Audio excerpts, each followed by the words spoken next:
So ముందుగా వినాలన్నమాట. వినటం గురించి ఎక్కడుంది? రక్షించబడడానికి వినాలి. వినటం గురించి ఎక్కడుందంటే రోమా 10:17.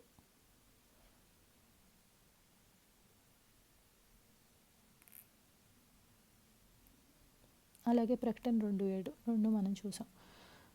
సో వినటం అయిపోయిన తర్వాత రక్షించబడడానికి ఏం చేయాలి అనేది చూస్తే విశ్వాసం ఉంచాలి. విశ్వాసం ఉంచడం గురించి మనం హెబ్రీ 11:6 విశ్వాసం లేకుండా దేవునికి ఇష్టడై ఉండటం అసాధ్యము. దేవుని యొద్దకు వచ్చేవాడు ఆయన ఉన్నాడనియో తన్ను వెదుకువారికి ఫలం దయచేవాడనియో నమ్మవలెను కదా. అలాగే యోహాను 8:24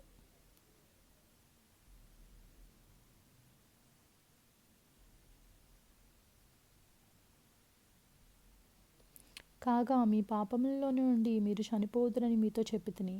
నేను ఆయనని మీరు విశ్వసించిన ఎడల మీరు మీ పాపంలోనే ఉండి చనిపోదురని వారితో చెప్పాను.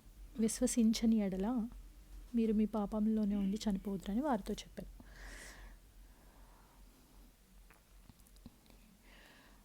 ఆయనే యేసుక్రీస్తు అని విశ్వాసం అనేది లేకపోతే మీరు అలానే ఉండి చనిపోతారు అనేది ఇక్కడ చెప్పబడుతుంది అనమాట. అంటే విశ్వాసం ఉండాలి అని చెప్తున్నారు. అలాగే అపోస్తల కార్యాలు 16:31